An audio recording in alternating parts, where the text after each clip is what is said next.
Close Up.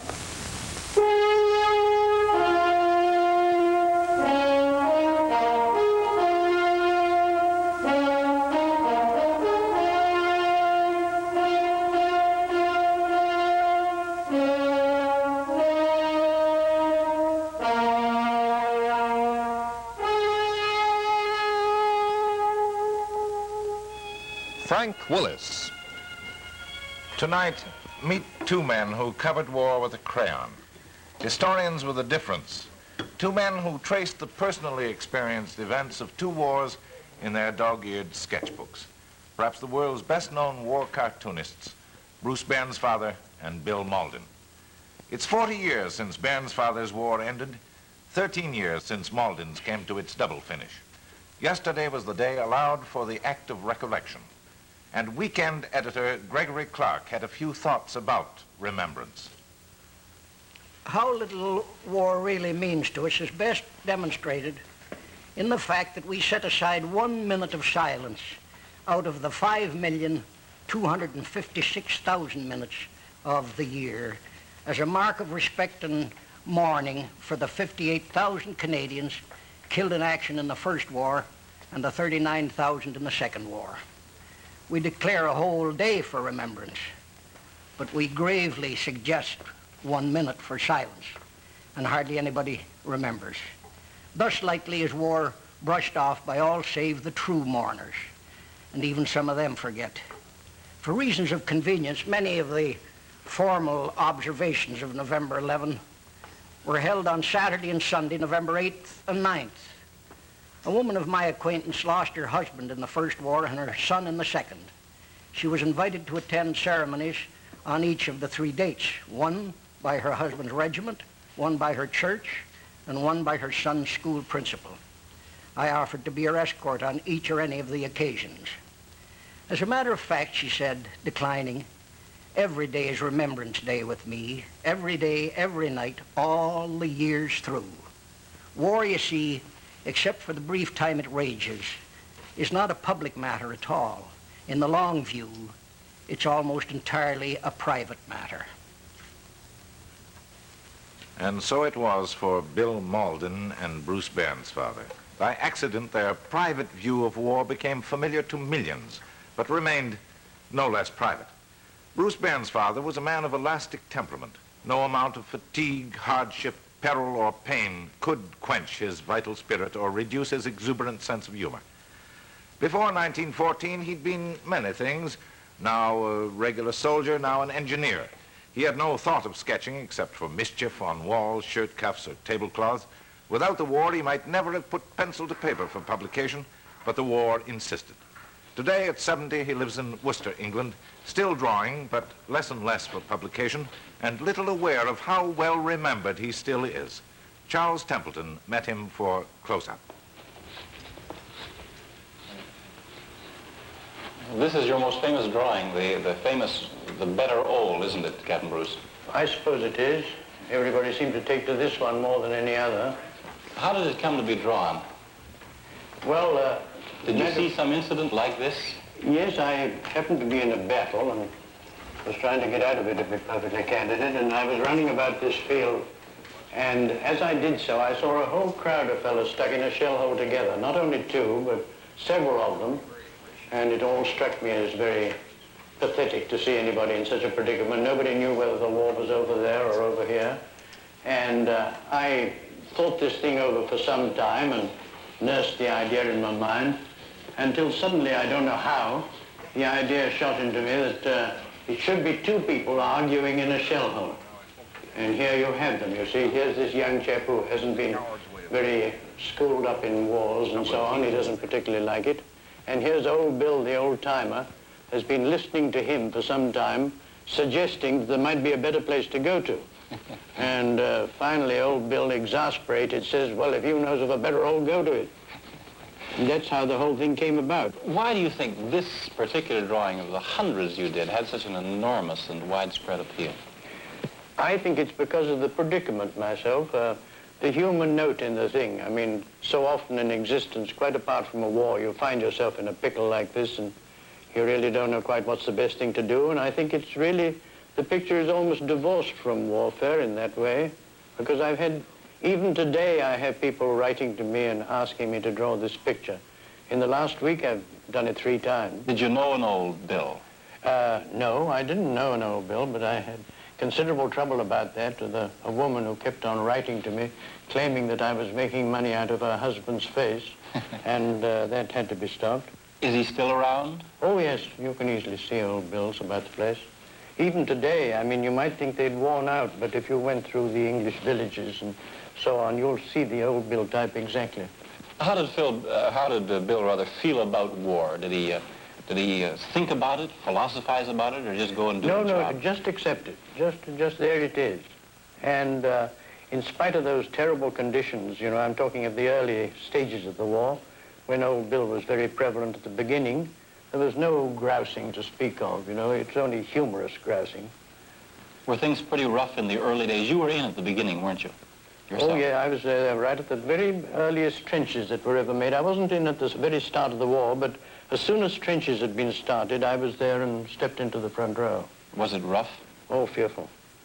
For instance? Well, in 1914, when trenches had first been made, that was after the Battle of the Aisne, when we began to stop in one place. And then they were dug in a haphazard way. No straight, you might think that a trench might be parallel to the enemy, but it wasn't at all. You'd cut across a field and then through somebody's house and then jump back sideways through an orchard and round flat again until you never know which way you were facing at all. And inadequately deep, generally about 3 or 4 feet, you know. Sometimes lucky enough to be deep enough to keep your head normal, but mostly you had to walk around crouched up. What about the comforts of trench life? Were there any conveniences? In 14, none at all. There was just this slot in the ground and mud at the bottom of that, and they'd invented duck boards, which were nearly always under the water, you know, that you walked on. And then a parapet was filled with sandbags, slimy sandbags that were always sliding down into the water, and you had to spend most of the night picking them up and placing them on the top again. How about sleeping?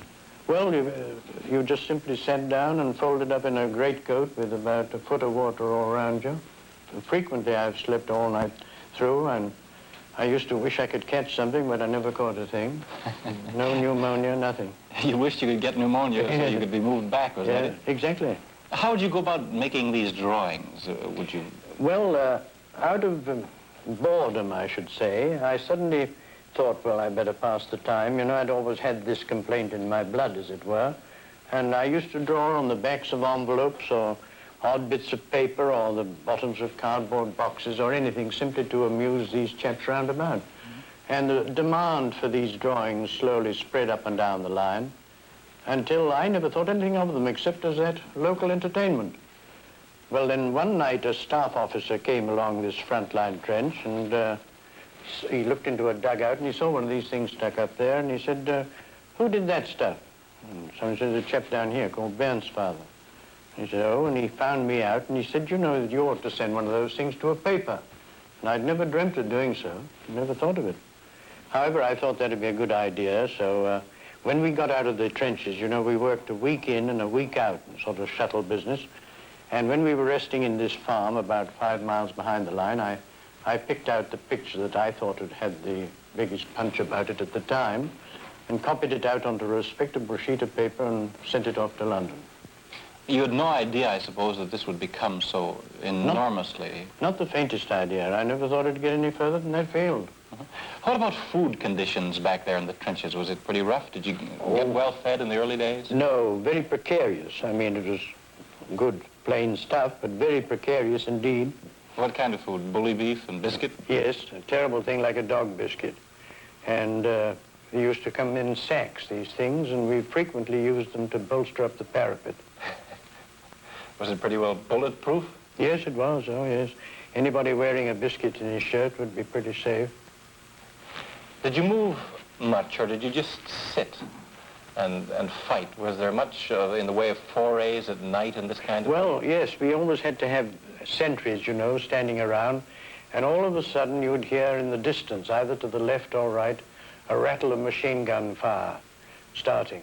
And you hear this very distant rattle going on, and old Bill, I heard an old Bill actually say this, they like their eggs hard-boiled over there, and you could hear this noise coming closer and closer, creeping along the line, until at last, right in front of you, the whole thing would be aflame. It was a sort of nervous condition. It would begin several miles away and come running down the line. It used to be called wind up. Were you constantly conscious of the Germans just across the way? Oh, yes. There they were. I was in places where they were, roughly speaking, 200 yards. But there were much worse places than I was in, where they were only down to about 50 yards, and you could easily hear them talking. I was in when we had that Christmas truce that we happened to be in, I was very near Plug Street Wood, you know, which is north of Armentières, of Mademoiselle fame, and that's where I found myself when this truce broke out in the middle of the night. And the most peculiar thing about that was I was walking up and down the trench thinking of nothing on Christmas Eve, except I wished I'd get out of it and go home. And the following morning at about just before dawn, I happened to be walking down the trench when I looked over the parapet, and I was amazed to see a whole crowd of Germans in the field in front. And looking a bit closer, I saw a whole lot of our fellows that were with them too. So it didn't take me long to scamper up over the parapet, and I joined this outfit. And there we were, all chatting and talking as best one could, and nobody could understand a thing, out in the middle of no man's land with barbed wire and shell holes and relics of previous encounters all lying about. It was mostly curiosity. They sort of walked around each other, looking at each other, and so observing the kind of differences of uniform and that sort of thing. This went on very nicely indeed till one of our chaps, a sort of old Bill, had a football sent out as a Christmas present and blew this up and suggested a game of football with the Germans in no man's land. Well, this was going very nicely and everything, and when suddenly the authorities, the owners and organizers of the war at the back, they didn't like this at all, and news came that we had to stop it at once. This fraternizing must cease, and so on. So we crawled back into the trenches again. That was the end of that. What happened to Captain Bruce when he was demobbed? Well, I thought I was going to stay in the army, but there was such a demand for drawings, and I was getting so many offers from magazines and all the rest of it that I decided to quit the army and go in for that. Have you been sorry since, or? No, not at all, because the last thing in the world I expected. It made me travel all over the world, and I've seen a great deal, and I don't regret that. You know, Captain Bruce, out on Long Island, in Patchogue, there's a restaurant called the Better Ole, miles from where you've lived, yes, and where this happened. Are there other places in the world where these I've Better heard of that Oles are? Patchogue one. Oh, yes, there's several.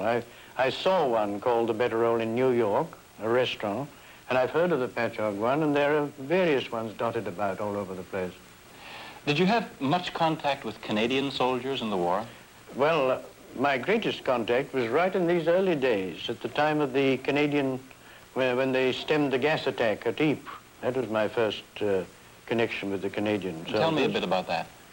Well, as I guess you all know, that this gas had come as a surprise and had been launched against the French soldiers on the left, I believe it was, of the Canadians. And such a surprise that they had to beat it back, you see, and left a large, very dangerous gap in the line. And the Canadian army on the right filled this gap, and of course had to spread out rather thinly to do so. This was a terrible time in the Second Battle of Ypres, you know. And all this apparently had been happening at night because suddenly my brigade, which was the 10th Brigade, we were suddenly sent for to hurry up to Ypres as a relief to this situation. Well, we marched on up to Ypres through Poppering and Blamerting and all that kind of stuff, and in the middle of the night we arrived and we could see the cloth hall burning and the town hall and everything else, the massive flames, and we didn't know where the dickens we were going or what was going to happen, but we went on up the road to St. Julian, and then we were told at least our colonel told us that we had to attack almost immediately, and this was 4 o'clock in the morning. And we went over the top at a place called Pilcombe. There the Canadians had been holding this line, which had been broken through. And I didn't get gassed myself, but there were shells flying in all directions. I got a bit of that. But it so happened that my rather personal connection with the Canadians on that morning was that I was going across a field with a machine gun when suddenly I saw an officer pass me, and a few yards ahead of me threw his hands up in the air and dropped on the ground. And I ran to him and opened his shirt, and I felt he got a pretty bad one right here in the heart.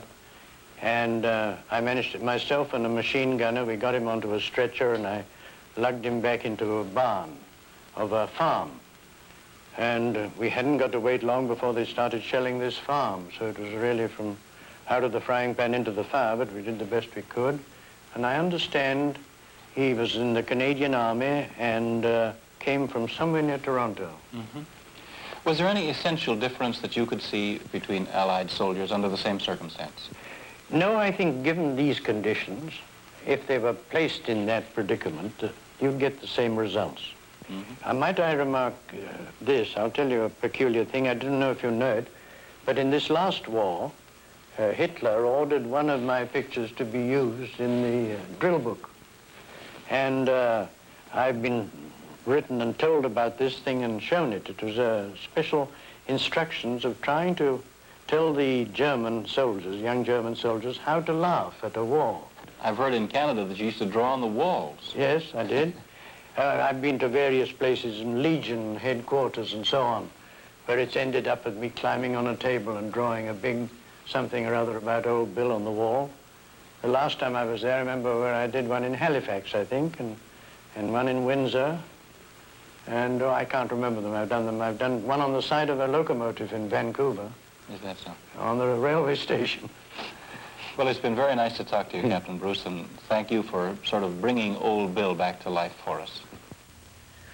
Well, Greg, you knew at first hand all that chewed-up country around Ypres and Plug Street Wood and Armentières that Bairnsfather drew about. Yeah. What did you fellows up front think about him?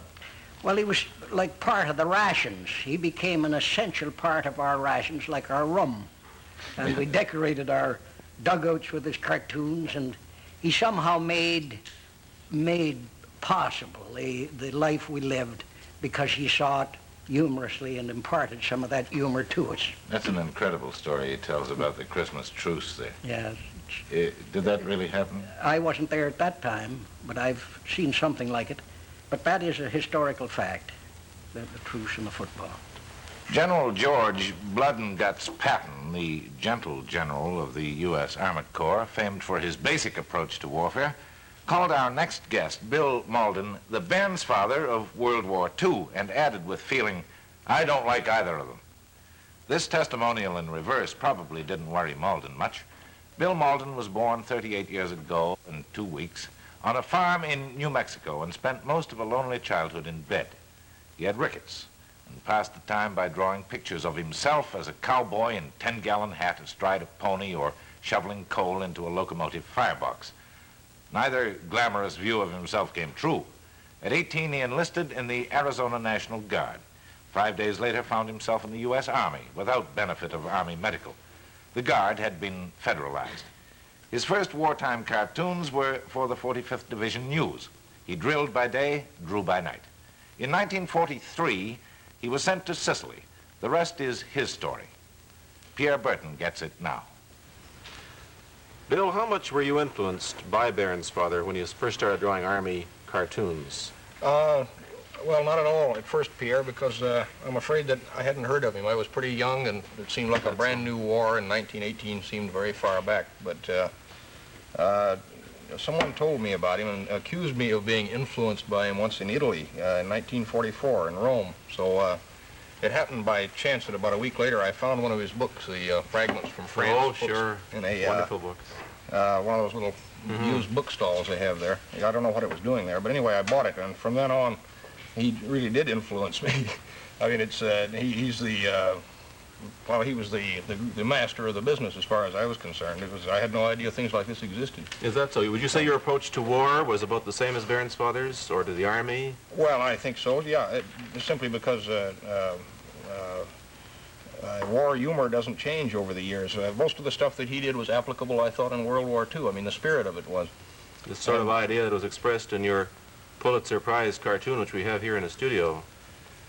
Well, yes. The thing is that what Mr. Bairnsfather was doing and what I was doing, too, were not just blind protests against war, which would have been futile, or against armies or anything like that. It's we went after the annoyances, after the what seemed to be the injustices of it, and those are always, they're universal from war to war. That cartoon, the Pulitzer Prize cartoon, was based on an actual news item, I understand. Is that right? Yes, it was. Well, how did the news item go?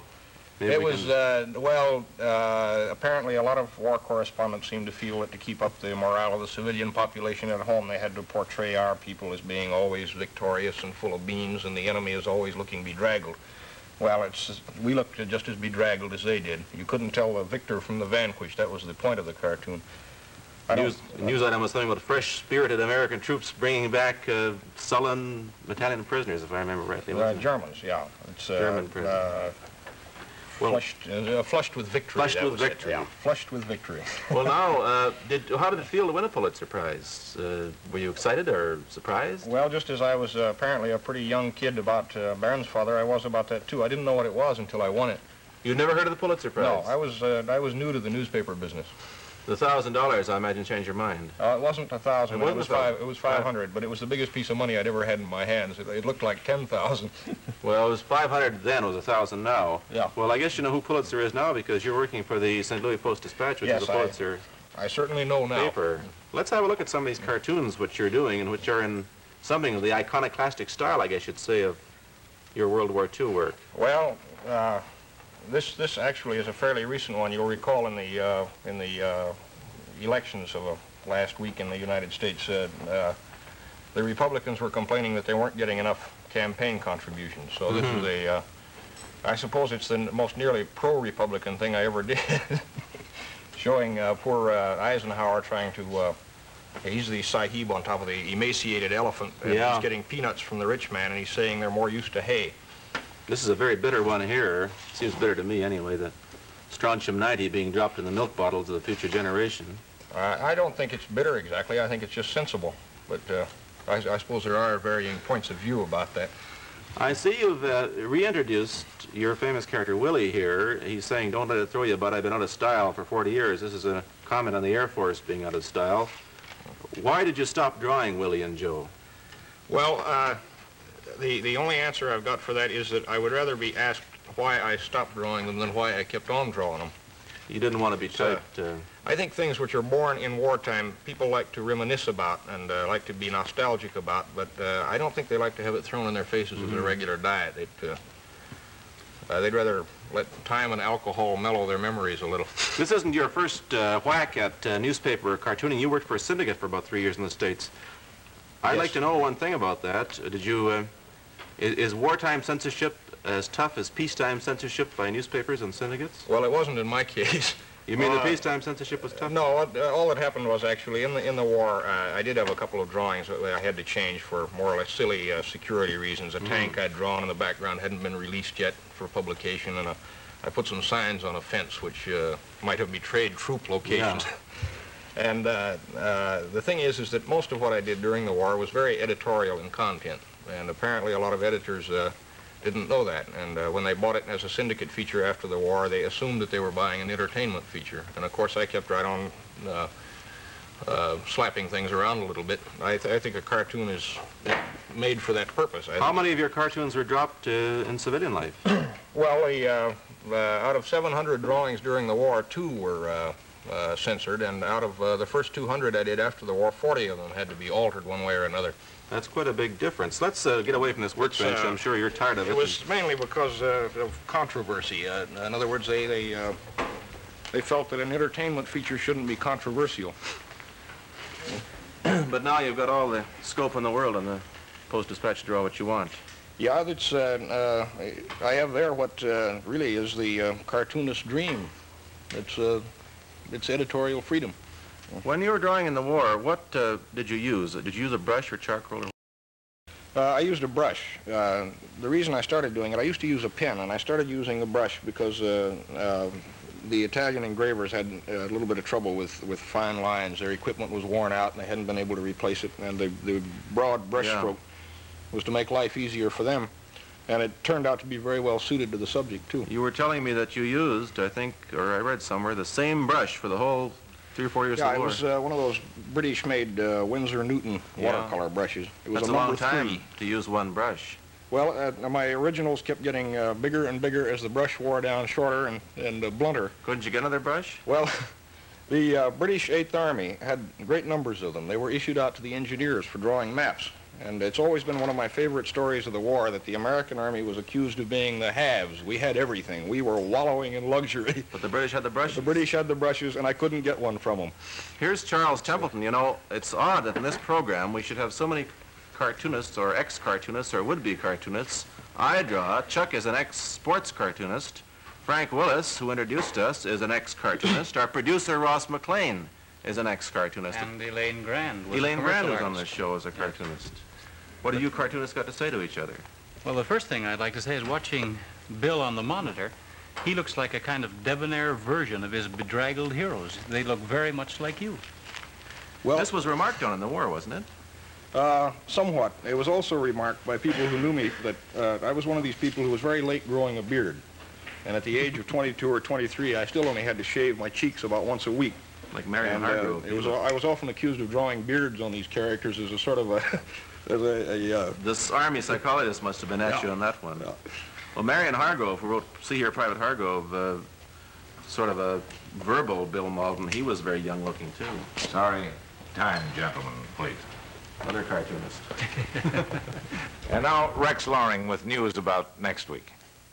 Without doubt, the year's most controversial books are a work of fiction by a Russian writer named Vladimir Nabokov, variously called Genius and Pornographer, and a work of personal military history by a British field marshal, Viscount Montgomery, variously called Genius and Puritan.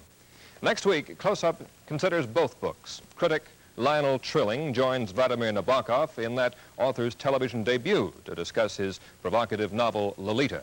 And Lieutenant General Sir Brian Horrocks makes his first appearance since the successful BBC series Men in Battle, to give Close Up his own view of the Montgomery memoirs. I mentioned last week that recent audience surveys showed Close Up as Canada's 45th most popular program, a modest rank, but much better than 85th or a kick in the pants. To our honest surprise, hundreds of you have written to say that no one had ever phoned to ask where we stood or phoned at all, and that in fact you secretly loved us. Well, your letters delighted us, of course, and gave us again a strong sensation of being very much in touch with you. What you may lack in numbers, you make up in loyalty. For us, that's more important. And besides, you aren't so few anyway. Close Up reaches more Canadians each week than any single Canadian publication. We hope to keep your attention and merit your respect. Now, Close Up returns in 7 days. Frank Willis saying good night.